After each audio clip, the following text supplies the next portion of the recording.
तो आज हम एक ऐसी कहानी देखने वाले हैं जो सुनने में नामुमकिन सी लगती है।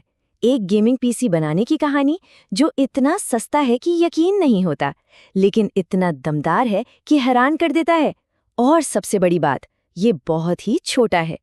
तो सवाल ये उठता है, और ये सवाल हर उस गेमर के मन में आता है जिसका बजट थोड़ा टाइट है, कि क्या सच में एक गेमिंग पीसी जिसकी कीमत एक नई वीडियो गेम से भी कम हो, आज के मॉडर्न गेम्स चला सकता है?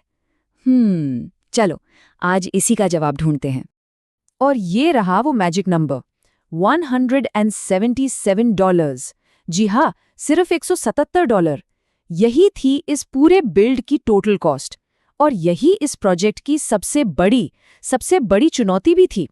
एक ऐसा बजट जिसमें हर एक डॉलर का, बल्कि हर एक सेंट का हिसाब रखना था। तो मिशन क्या था?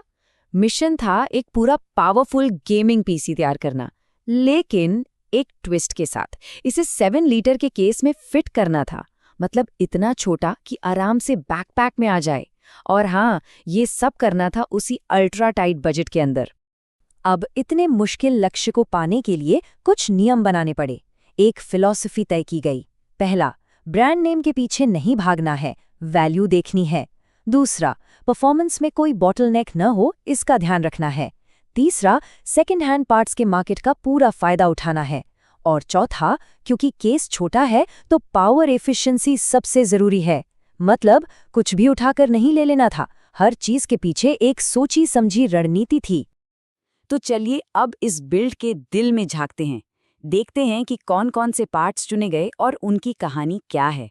यहीं पर सारा जुगाड़ और स्मार्टनेस काम आई। असली जादू तो यहीं पर है, पार्ट्स की लिस्ट में।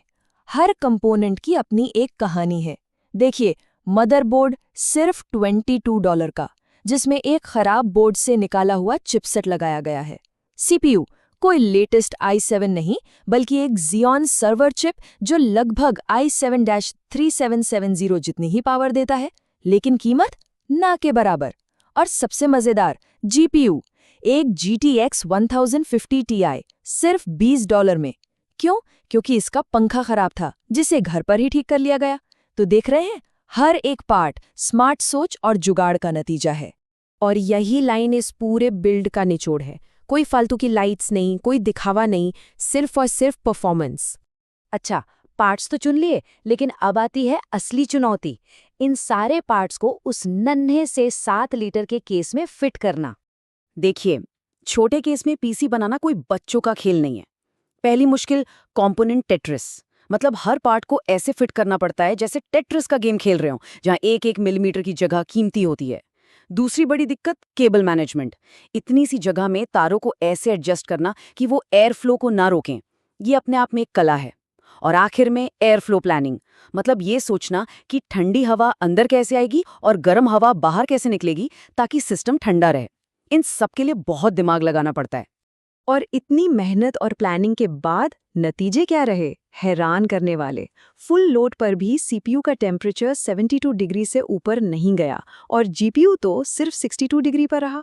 मतलब इतनी छोटी सी जगह में भी कूलिंग एकदम परफेक्ट काम कर रही थी। ये वाकई एक बड़ी कामयाबी थी।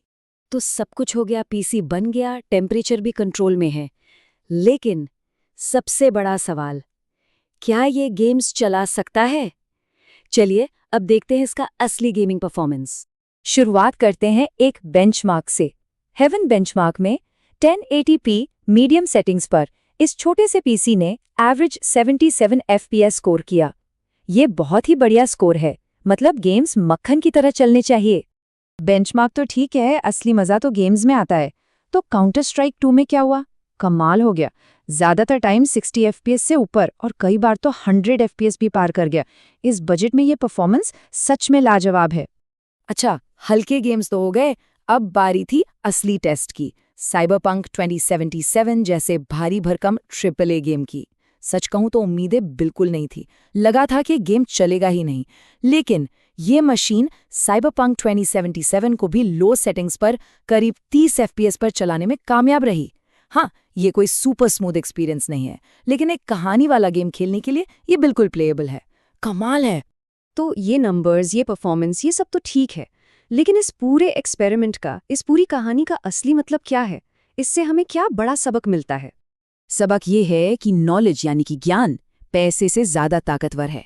ये बिल्ड इस बात का जीता जागता सबूत है कि अगर आपके पास सही जानकारी है, आप जुगाड़ करना जानते हैं और हार्डवेयर की वैल्यू समझते हैं, तो आप कम बजट में भी वो कर सकते हैं जो बड़े बड़े बजट वाले नहीं कर पाते।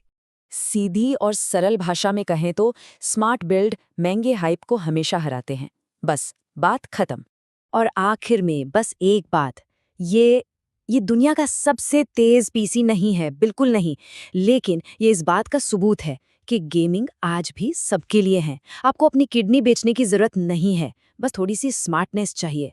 और यही इस पूरी कहानी का सबसे खूबसूरत हिस्सा है।